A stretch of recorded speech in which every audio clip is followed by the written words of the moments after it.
Unspoiled Network podcast. This is Spoil Me, covering What We Do in the Shadows, Season 3, Episode 3, Gail.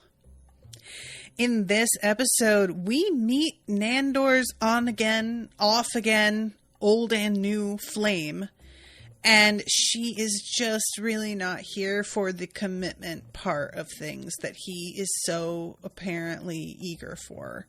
But part of me wonders if that's not the appeal. Welcome to Spoil Me.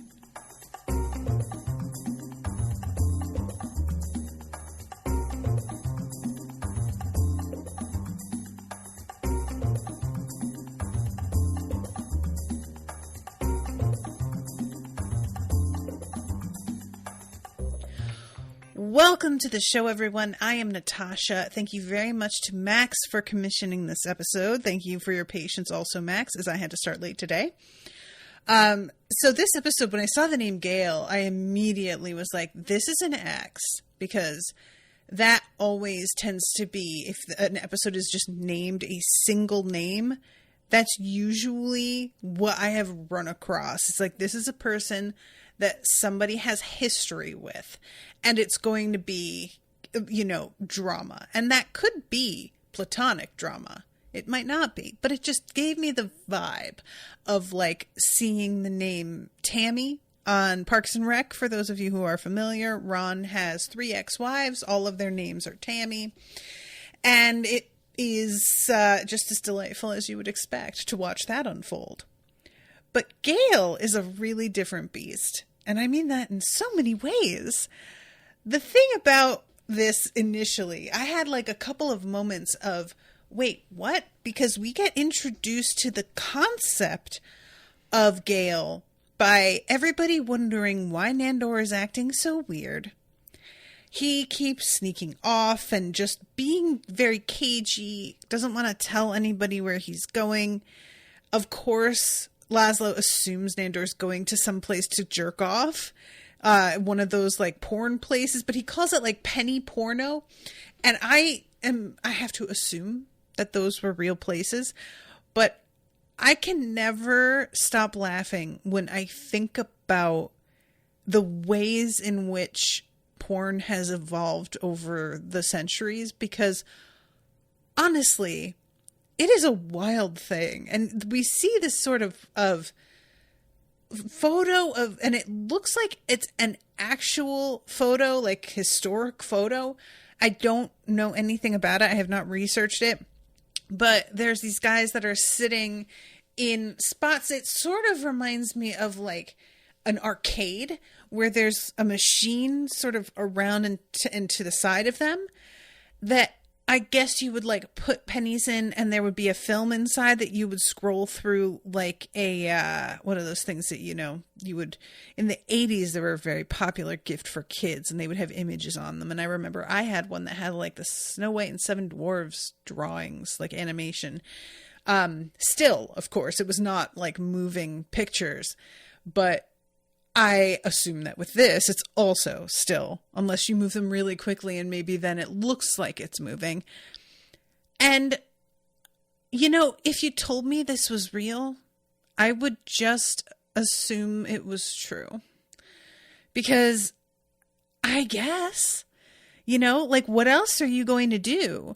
Porn also came, we have the books that Laszlo has been talking about. There was a time where people had like home movie porn. Like when I say that, I mean like they would need to set up like a projector and reel to reel film. And can you imagine how like dedicated you have to be to your porn to have that whole fucking setup for it? Like that's not something that you can just pop in and out of the VCR and nobody notices, and you just put it in a different like case so that everybody thinks that's just the National Geographic special. This is something that's like a dedicated, you know what I mean? So anyway, I always think about this and I'm just blown away because so much of porn consumption was done publicly because making it private was not really accessible to anybody. And for some folks, I'm sure that was part of the appeal. If you're, enjoy being out in public, not necessarily an exhibitionist or a voyeur, but there's just something about the danger of it. But if you're not, then you're just sort of left out in the cold, I guess. And that sort of sucks. But anyway, I just always porn has been at the forefront of the development of so many new technologies. And it's not the very first thing like so many people try to assert it is, but it's pretty much, you know what I mean? It's right there. And I just think it's kind of fascinating to see what we have been willing historically to do just to see naked people fucking. It's just very, very eager, I guess. Always willing to try something new for it. Ms. T is saying viewfinder, I think. I guess that's probably it. I feel like I might be thinking of a brand name or something, but that's you get what I mean. So yeah, it was whatever you're imagining, I think is the same thing. Anyway, they eventually follow Nandor to this hotel he keeps going to, and they're like, why would he keep going here? And I'm like, guys, why does anybody ever run off to a hotel? And it turns out he is hooking up with Gail again. And I thought it was sort of weird that they all are completely fine with Gail. So why is he feeling the need to, be so secretive about it? They walk in and he isn't like, what are you doing here? He immediately is like, oh, hey guys, you remember Gail? And Gail, for her part, is just like, hey everybody, hi, what's going on? There is no sense of the kind of shame or secrecy that would cause him to behave the way he's been behaving. And I just thought it was really surprising because he was putting a lot of effort into, I thought, into not telling them what was going on and making himself scarce with no explanation, but then doesn't seem to give any shits when they find out what's happening. And I don't know if part of it was him thinking oh, well, everybody seems to believe that Nadja does not like Gail, which I don't know why, but this running joke was really funny to me. There is this kind of joke where everybody believes a thing is happening that isn't, except the person involved directly that the rumor's about is what? No. This kind of joke really works for me if it's done right. And because it's about two women and really feels because Nadja at one point is just oh, they just think this because we're both women. I was like, that's exactly what it is. I have run into this. It's a really difficult thing sometimes as a woman, especially if the woman that you do not like is maybe younger and more attractive than you are. It's often just put down to jealousy. And don't get me wrong. For some folks, jealousy is definitely a factor. I can see that happening with myself occasionally, and I have to be like, girl, don't be bitter. You were young and hot once, and people were bitches to you for no fucking reason.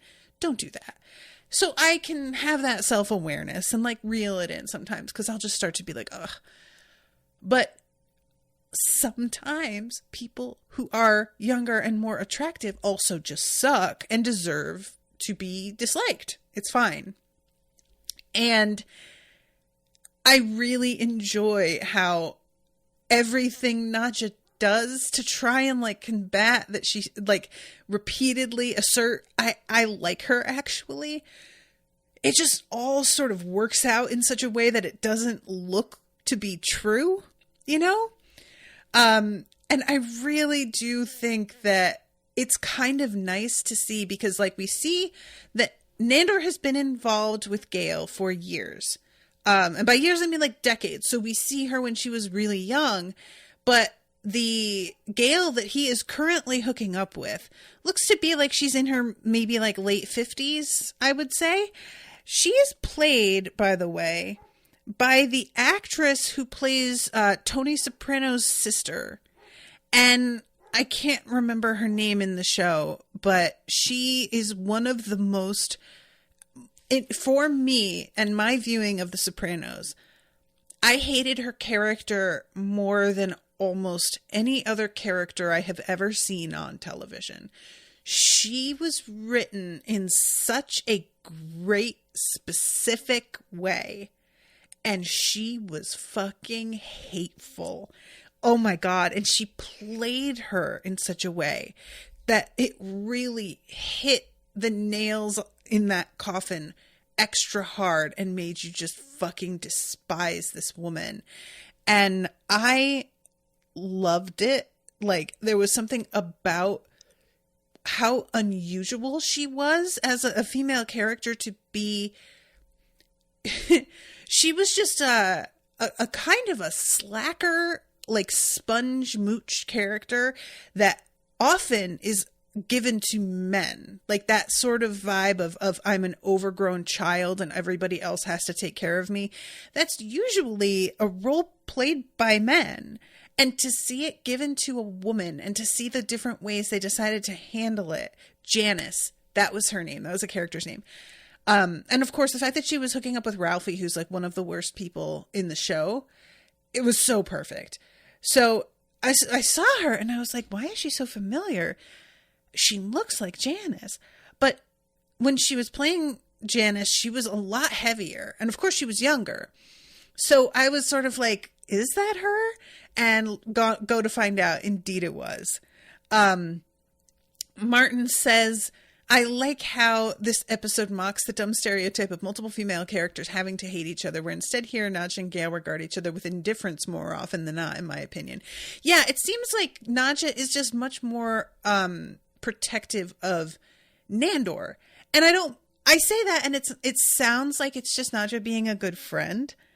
And I think like there's a little bit of that, but I think really what it comes down to is Nandor, when he has his heart broken, is such a drag to be around and so kind of high maintenance to deal with that Nadja just doesn't want to have to go through this bullshit again, you know, which I really can sympathize with. It's not about even, it's like actually kind of a selfish motivation. I don't want you to hurt my friend because I don't want to have to hear it for weeks. Oh my God. Especially when I know it's going to happen and it's super predictable because you do this every time, you know? And this is the sort of thing where it starts to be like, look, friend, I'm here for you and I support you and I want to like be a shoulder to cry on, but this is the third, fourth, fifth time you've gone back to this same person expecting a different result.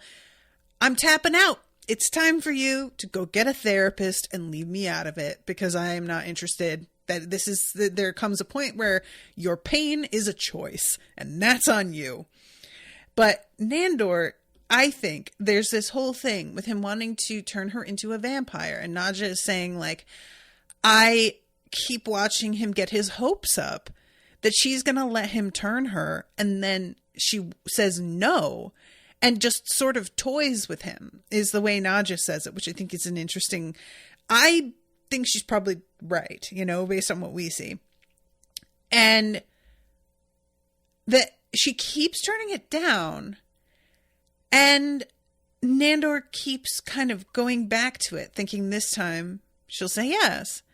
And I was wondering the way it goes is different than what I was sort of, I won't say expecting, but sort of thinking if I were going to do it, I might choose this like scenario.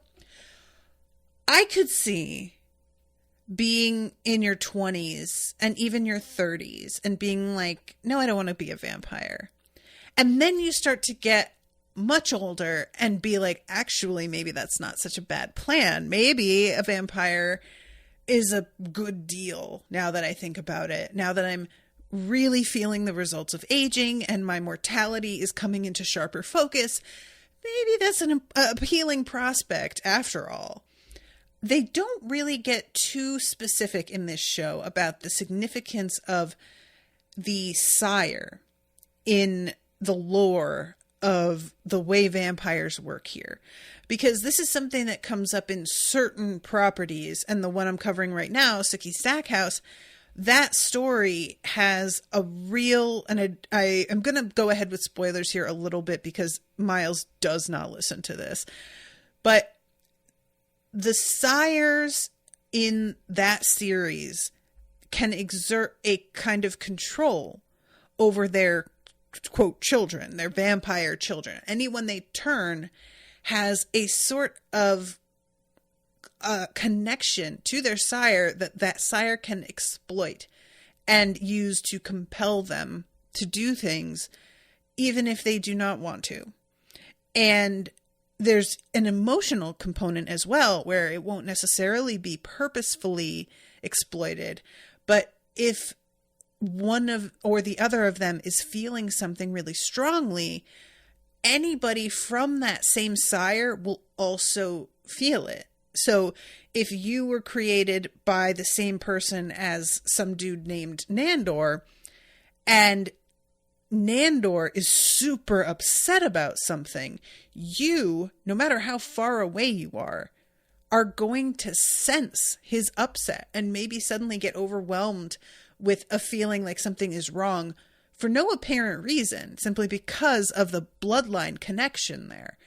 It's deeply inconvenient, I think. That's really what I get out of that piece of lore, is like, I mean, I'm sure it's helpful in ways, but it just sucks in practice, it seems like, and nobody really enjoys that.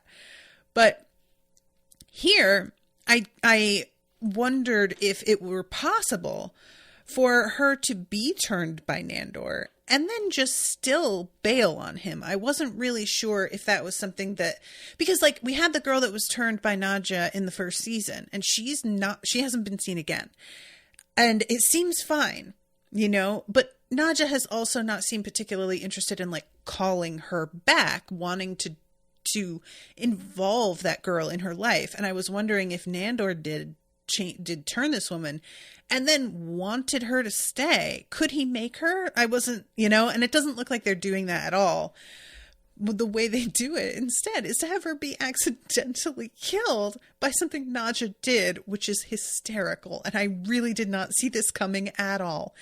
So anyway, I'm getting ahead of myself. So we have, it's amazing to have this episode and the one before it happen right after an episode where I basically said something about how I never saw Nandor in a romantic situation and was just kind of wondering what the deal was with that. Then we get 2 episodes in a row that are very focused around his love life and what's going on with him.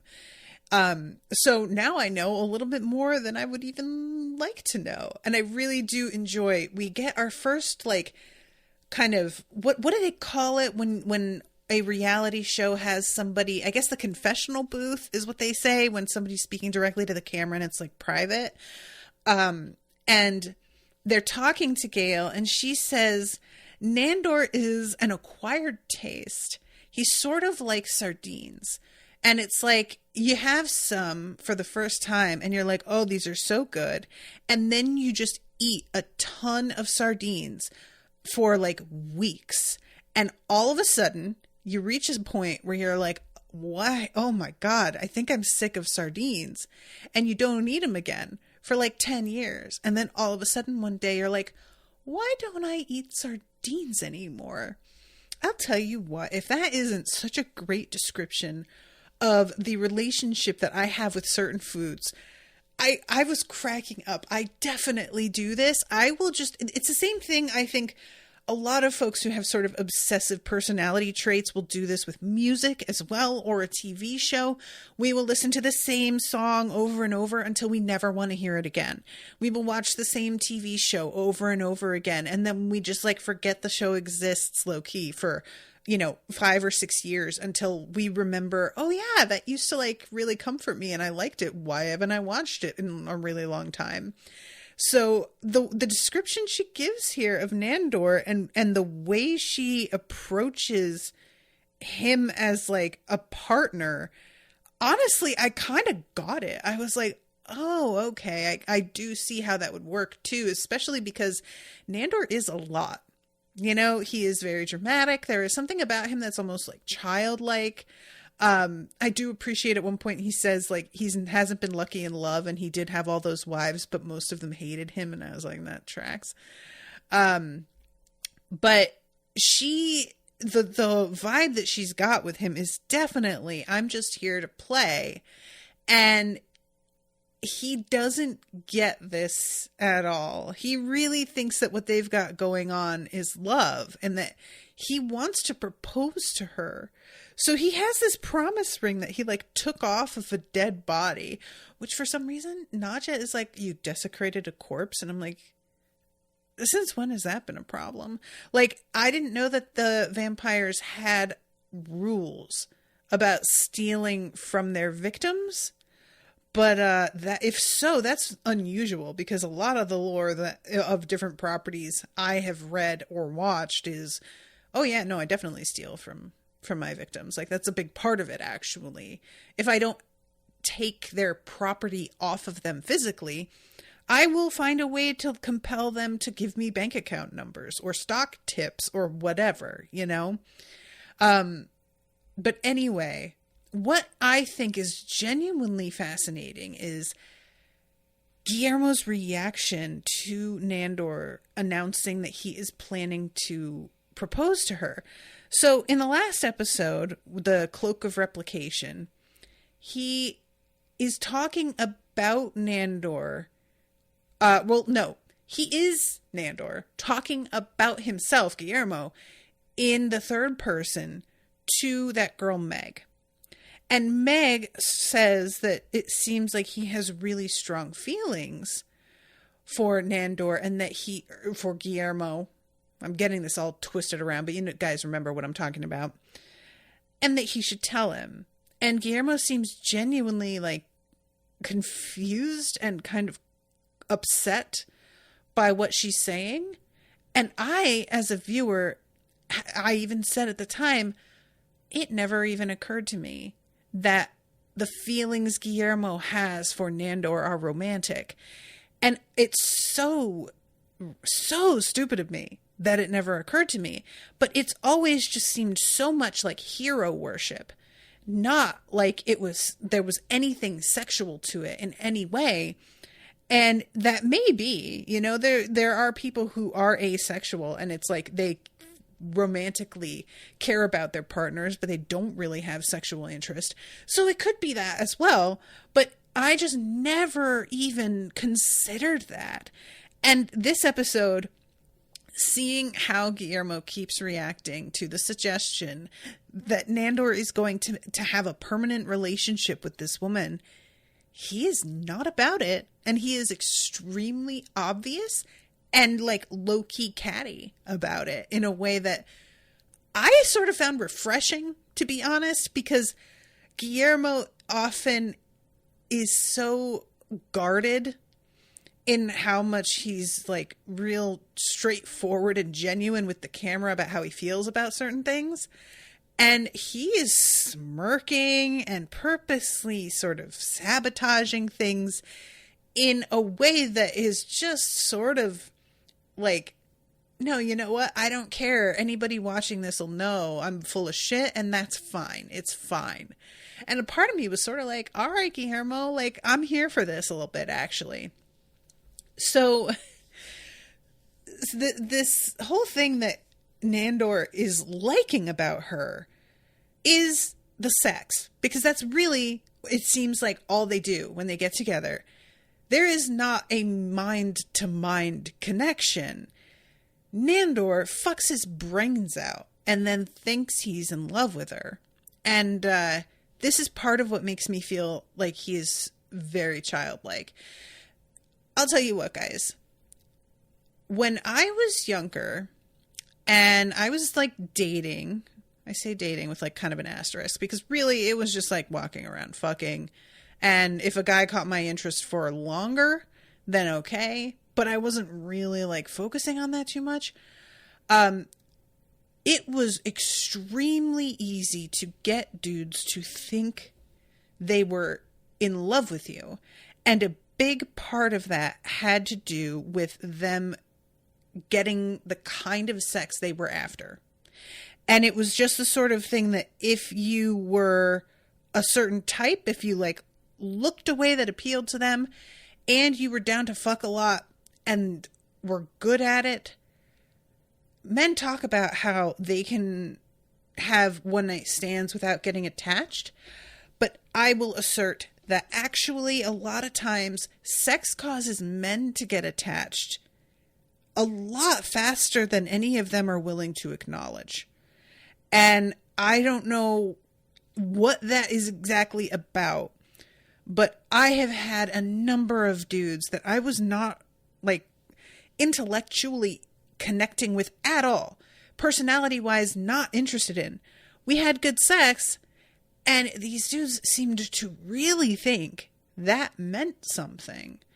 And I was always like startled by it because there was no substance to our relationship. It was just sex. But that seemed to be all they thought they needed. So they were like ready to take things to, quote, the next level. I'm like, we're not even at level 1, my friend. What are you talking about? So this thing with him wanting, I keep wanting to call her Janice, but Gail, I'm like, this is just one of the few women it feels like that he has fucked in the last century.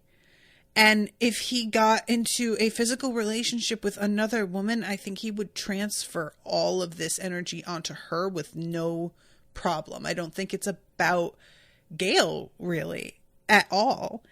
And furthermore, I think if Gail were to accept and become a vampire, like with the explicit purpose of, I'm going to spend the rest of eternity with Nandor, I think he would get tired of her pretty quickly, because I don't think it's about the companionship with her. I think he enjoys the feeling of victory at getting to hook up with her again after she has eluded him for a time, because he thinks that he has somehow like won her back, when in fact what's going on is that she is remembering, oh, fucking him was fun, and she just comes back for another round, and there's nothing deeper to it than that at all.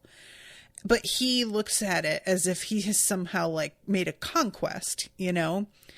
And I just think that Nandor, bruh, you are like not self-aware enough, or like, I don't know, you just need to look a little bit more honestly at the real substance that was going on between you two and see what was even happening there.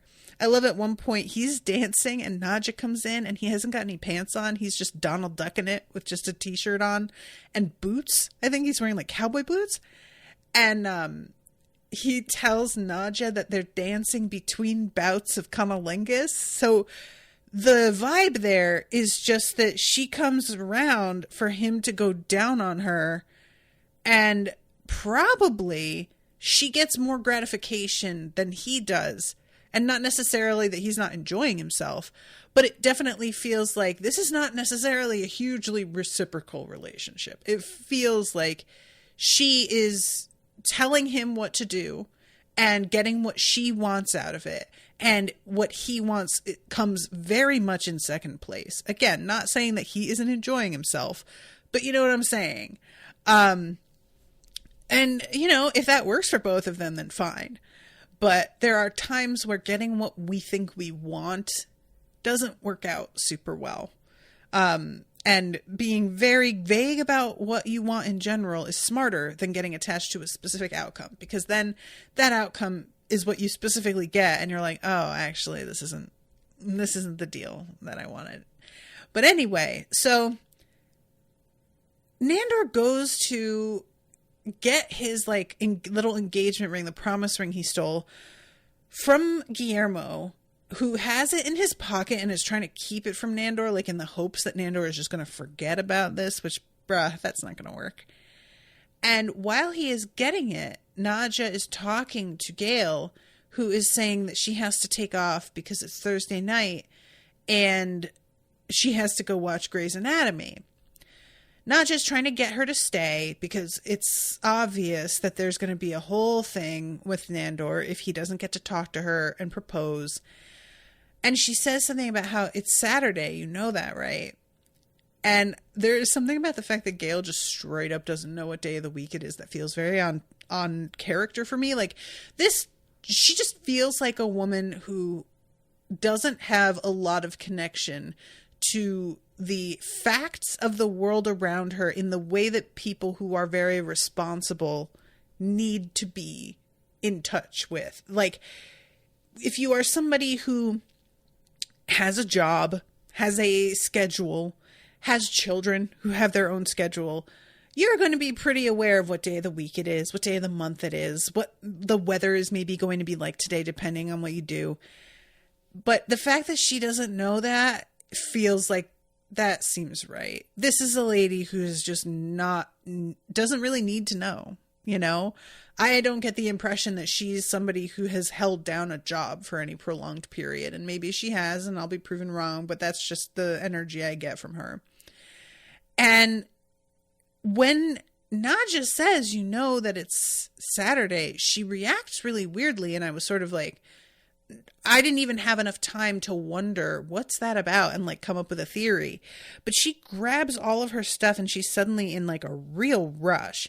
And she runs out the door and Nadja is chasing after her, trying to be like, girl, you've got to stay. He is going to be so bummed. And she turns around and yells at Nadja to stay away from her, and then begins transforming into a werewolf, which is like the, you know, sworn enemy of the vampires. And Nadja points out, which I didn't really think about, Nadja points out to Nandor later, like, first of all, you're fucking a werewolf, which is somebody who is the head of the vampiric council, is a problem. You have to see that this is like a public relations nightmare. But also, doesn't it bother you that you have offered to turn her into a vampire a bunch of times and she always says no, but then she's fine with turning into a werewolf? And we sort of do find out that's how it went, but because there is such a thing in media of people being bitten against their will, you know, I was sort of assuming that she had turned into a werewolf not by choice, and that it just wound up being something that happened, which would make sense if she's like out here fucking around with vampires. Maybe she was also out here fucking around with wolves, and one of them transformed because he lost track of time and she wound up bit when she didn't mean to be. But based on the way it sounds when they talk to her later, it does seem like she was voluntarily like turned. And the whole thing, so they go to her like little clan, werewolf clan, and are arguing because she is off to the side making out with some other werewolf dude. And I really felt for Nandor because he did not see this coming, even though anybody could have seen this coming. He isn't just not thinking clearly. So she is over here with this dude, and I love Guillermo coming up to him being like, I'm his bodyguard, but I'm also his heart guard. And the guy is like, oh, actually, thank you for reminding me. Guys, did you take your heart guard? Because, you know, we've all got to take it or else we're going to get worms. So make sure you take it this month. Oh my God. There's something about these dog jokes that I am just here for. They keep chasing after cars as well. That's like a recurring thing. But it's really fun about her. The fact that like when they come to this, I guess it's like a baseball field or something, she and this guy are making out very separate from the rest of the werewolves. The rest of them are getting up in the vampires' faces and really posturing a lot. And they're like a group that it feels like is working together like a pack, while she and this other dude are just over here, you know, fucking around. And then what? This is so good.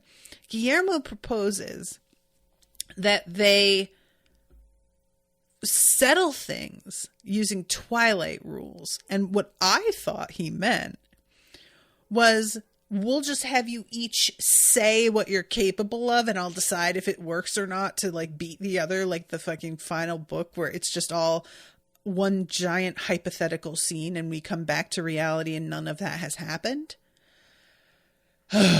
Thankfully, that's not it. He's like, let's play dodgeball. So they don't play baseball. They play dodgeball, but they still play Muse's supermassive black hole over the scene, which was absolutely choice and beautiful, and I loved it so much. So this is going on, and again, this whole clan is playing and very invested. Meanwhile, Gail is over to like on the side. She's just sitting in the bleachers, I think just looking at her phone. She cannot be bothered. And it's very amusing because all of them are just playing like they're going to settle things once and for all about who gets to have Gail. And I'm like, has anybody asked her if the way this shakes out is going to be something she even abides by? Because I don't see it. Gail is going to do what the fuck Gail feels like doing. And I don't think it matters if the vampires win or the werewolves win. She is still going to fuck both of them if she feels like it. I just don't see this going any other way. So, you know, but they are determined to see this thing through. And we have some beautiful little moments. First, we have Laszlo, who like turns into a bat and he goes all over the diamond and like finally transforms into himself after a moment where everyone's like, did he just like fly away? And then we have Nadja, who kicks the ball so hard. They're all talking about how much she hates Gail. She's saying, I don't hate her. I like Gail. Kicks the ball really hard, hits Gail in the head and like breaks her neck. Again, did not see this coming. So Nandor goes over to her and turns her in order to bring her back to life. And so now she's like a combo, I guess. And she still has to take off because, you know, the weather and the airport and all of this stuff. I have to get there early, making the kinds of excuses that I think a lot of us have heard, you know, in that certain tone that is used when someone just wants to leave and they're going to give you some reasons.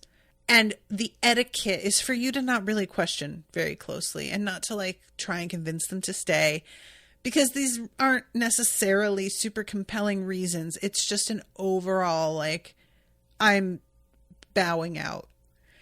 And all of this is coming right after he like turns her and then proposes to her. And she's saying, I was married once already. It just wasn't for me. But we don't have to decide anything right now. We have all of eternity to decide. And this is just amazing. First of all, saying we have all of eternity to work this out, I mean, that's technically true. There's even a sense of almost romance to saying it that way, you know? But I think that most of us can see through this and be like, no, this is just her creating an opening for her to hook up with Nandor eventually again. But she doesn't want to like commit to anything with this. Yeah, that sounds right. So she has to go and she transforms into a bat. But because she's a werewolf, the bat she turns into is fucking crazy looking. She's huge. Like the body of the bats that the others turn into are around the size of a mouse. You know, her body is probably the size of like a dachshund. It's a it's a big bat, you know, with the wings added on top of it. She is very large. And I am kind of loving that she is just turned into a vampire and no hesitation turns into a bat like almost immediately and just flies off. Like, that is some real self-possession. I feel like I'm impressed that she can do it at all this quickly, and that I was wondering when she turns and she's so much bigger and more ungainly than the others, I was sort of thinking maybe she'll just turn back into a person real quick and be like, oh boy, that was different. I need to try again. No, she's like bashing into stuff and off balance for a second, but she just goes for it and takes off. And of course, Guillermo is just delighted because she's out of the picture for the foreseeable future. Honestly, if Guillermo doesn't get turned, he may not see her again in his lifetime. Like, God knows. But she says something about how, like, I have to go see my daughter in the morning. And I was like, girl, I'm not entirely sure how this works, but if you're a vampire now, I don't think you're doing anything in the morning. So just, may want to temper your expectations on that a little bit. Anyway, so that's how that ends. But now we have to go back a little bit and we have to talk about Laszlo and Colin. And the two of them are at the Vampiric Council library and they're looking through stuff.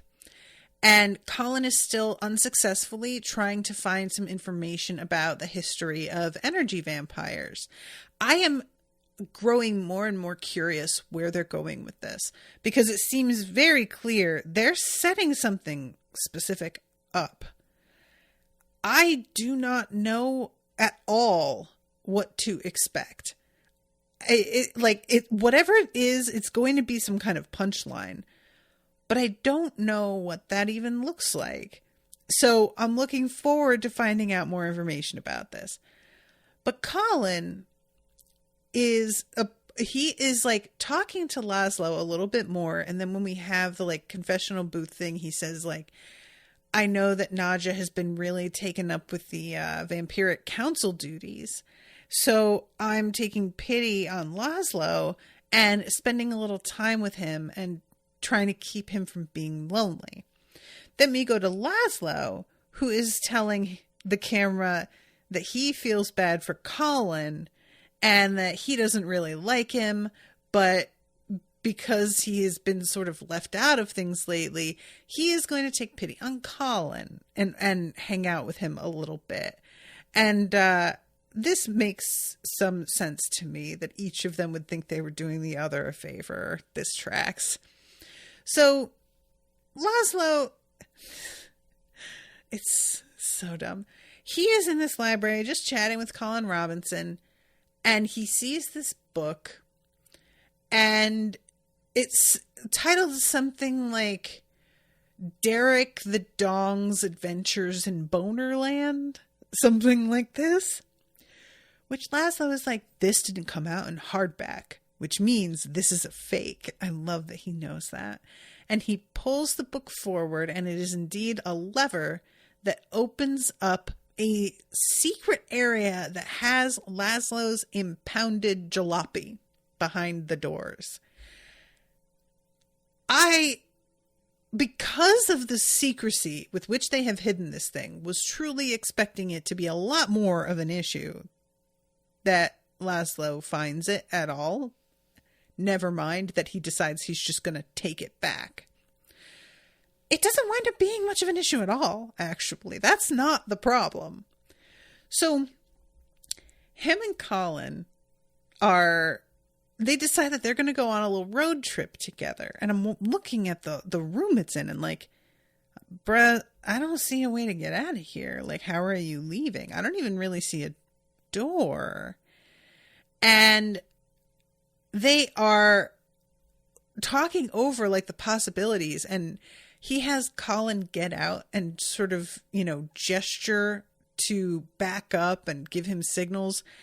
And he winds up running right over Colin backward. And then when Colin stands in front of the car, he hits the gas too hard and he winds up pinning Colin to the opposite wall. And what I found really fascinating about this was that Colin doesn't die, because like, I know he's a vampire, but I don't think of Colin having any of the same benefits that the regular vampires have. And like, I know Colin doesn't turn into a bat, right? He may turn into something. I don't honestly remember if we've found out about this or not. But the idea that he would be able to just sustain damage like this and not die from it was surprising. I was like, oh, I mean, it makes sense, but he just looks like such a regular fucking person. It didn't even occur to me. But yeah, he gets pinned to the wall and is like, you know, he is in a position that would cut most people in half, and he's fine. So he could take some punishment, I guess. But yeah, he has to yell at Laszlo to fucking reverse. Laszlo had just reversed right over him, but now that it's time to reverse, he's like, I don't even know if this car can do that. And I was like, dude, oh my God, you are lucky that Colin doesn't like fucking throttle you by the time he is out of here. So what they decide to do, they're looking around the room, and the assumption, they both come to the same conclusion, which is that the room was built around the car. Which truly, if you stop and think about this fucking at all, does not make any goddamn sense. But these are not two of our greatest minds working together here. So I really think that had Nadja been in the room, she would have found the big red button and it would have been done. But these two decide to come up with the bright idea of deconstructing the entire car, carrying its respective parts outside and reassembling it out in the fucking parking lot. Which they do, carrying these parts in such a haphazard way that they destroy like a quarter of the artifacts in this area on the way out. I cannot tell you guys the anxiety it gives me to watch moments like this where people are breaking a lot of like valuable stuff through sheer... It's not even like, oh, we're in the middle of a fist fight and this is collateral damage. That sucks, but it's not as awful to me as like, oh, it's just because I'm not paying attention.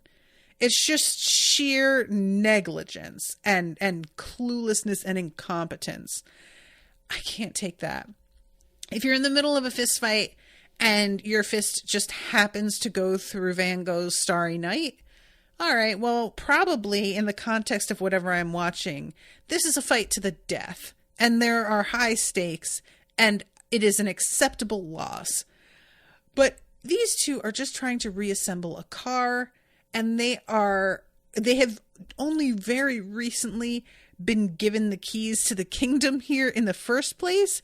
So it's just a combo of like how utterly thoughtless they're being, and the fact that it takes so little time for them to shit all over a reward they were given that they don't even deserve and seem pretty much to understand they don't deserve. And they're just taking it so for granted anyway.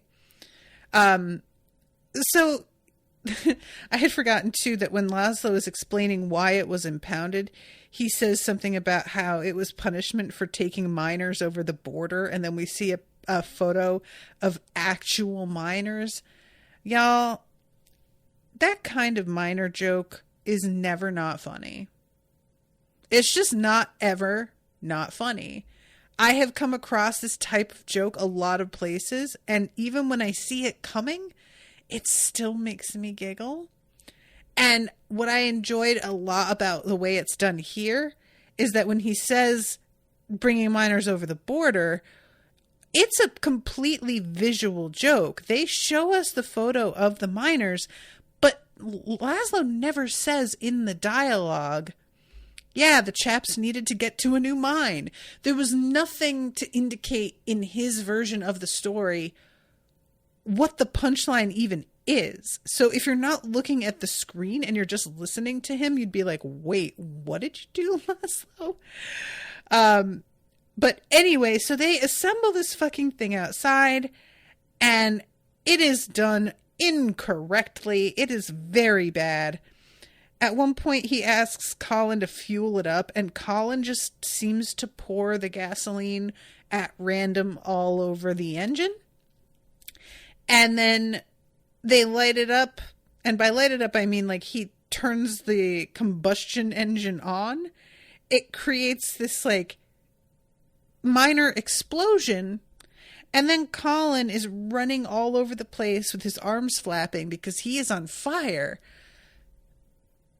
screaming.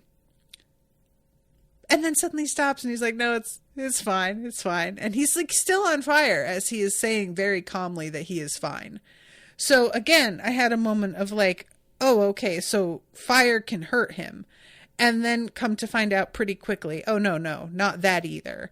So now my question is, what exactly can hurt Colin? Like, what is an energy vampire's garlic or wooden stake? What is the thing that bothers them? Just a room full of people who were genuinely enjoying themselves? Like, because he likes to bore people? I don't know. Anyway, so at this point, Evil Mabel appears in the parking lot and is just like, what the fuck is wrong with you guys? Do you know the amount of damage that you did to the priceless artifacts in our museum? She mentions the shroud of urine. And as soon as she said that, I was like, oh, God. And Colin has to like chime in and really bring it home with like, you have a shroud of Turin in there? And she's like, no, it's the shroud of urine. And it's a whole different thing and a lot more valuable. And there is something about the fact that she says it's a whole different thing, but does not explain explicitly what it is, that I find excellent. I don't want to know exactly what it is. I am just going to assume it is a shroud that Jesus peed on, and that is all it is. And that there winds up being some sort of surprise lore where it turns out Jesus was actually a vampire. Surprise. So they get in some trouble for this. She says something about how like the insurance company is going to rake her over the coals for all this damage. And I do really appreciate the reminders of the utterly mundane bullshit that Evil Mabel has to manage every day. You know, the last episode she said something about their electricity bill, I think, being kind of out of control. And just the fact that like, yeah, we're vampires with a huge library of rare and impossible books. We have artifacts of magical values and properties, but mostly what she does is the same absolute boring, banal garbage that anybody who's like in a management position of anything has to deal with. You know, it's like she's a small business owner and she still has to go to the accountant and be like, can I write this off? Is this okay? And by the way, this went to the wrong account. This is supposed to have come out of like, you know, I really enjoy it. And I sort of wonder if anything more is going to come out of her character, because she just sort of pops in here and there and has these little moments, and she's always very enjoyable. But part of me is wondering, are we setting up her kind of turning on the Staten Island vampires because she is growing more and more resentful of how much trouble they're causing her? Like, she already has plenty to do, and every time that they act up, it's adding work to her plate. And I'm wondering if she's going to turn out to like be an enemy of theirs over time based on the way they're behaving with everything. I'm not sure if I want to see that or not, because I kind of like her being, I won't say like an unbiased party, because she certainly has her opinion of them for sure. but more like she's not an active antagonist, really. She's technically an ally, but I don't know. I just think what it is that I like this actress so much that I am sort of trying to think of ways to get her to be on screen more. And that just might not be the function of her character. And that's fine. You know, everybody has their place in an ensemble cast like this. So the episode ends with the jalopy honking its horn out in the front yard. Nandor gets up and goes running outside because for some reason he thinks that this is Gail coming back, and it is not. But the boys are here to give them all a spin around the block in the cool, weird old car. And even Guillermo gets to go, but there's not room in the main cab. He has to like sort of sit on the back. But I really didn't think he was even going to get to fit at all. I kind of thought they would leave him to sit on the front steps and watch wistfully as they drove away. So at least he gets to go. And as the car begins pulling away, we see all of these werewolves come out of the bushes and start chasing them, which was a callback to the other joke, and that was pretty funny. I was good with that.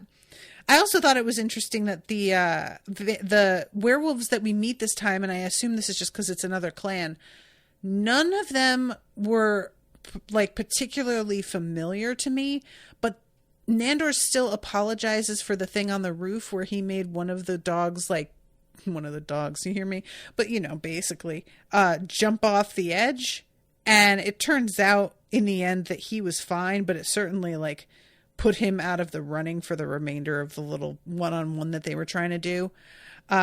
So, you know, a part of me thought initially like, oh, well, this is supposed to be an entirely different group. But then he apologized to them. So I don't know if it's like, I apologize to all werewolves in general because probably you heard about that. Or if it's just supposed to be like, no, this is the same group and we just didn't get the same actors back and it's really not a big deal. You know, it might just be that. And considering where we're going, like this is episode 3 of season 3. I think that there's 10 episodes this season as well. We are going to be coming upon the halfway point. And so far, most of what's been going on has been like about this episode and the one before have been about Nandor's love life. And I'm wondering if we're going to get something else about him. Like it feels like we're focusing on him more this season than we did last season. And I'm assuming that's because Guillermo is being focused on more, you know? So where are we going? I do not know. I have no idea. But I'm very interested to find out. And this was a very funny episode. All right. I'm going to wrap this one up. But thank you all for coming and hanging out in the chat. Thank you again to Max for commissioning this. Appreciate you a lot. And until next time, toodaloo, motherfuckers.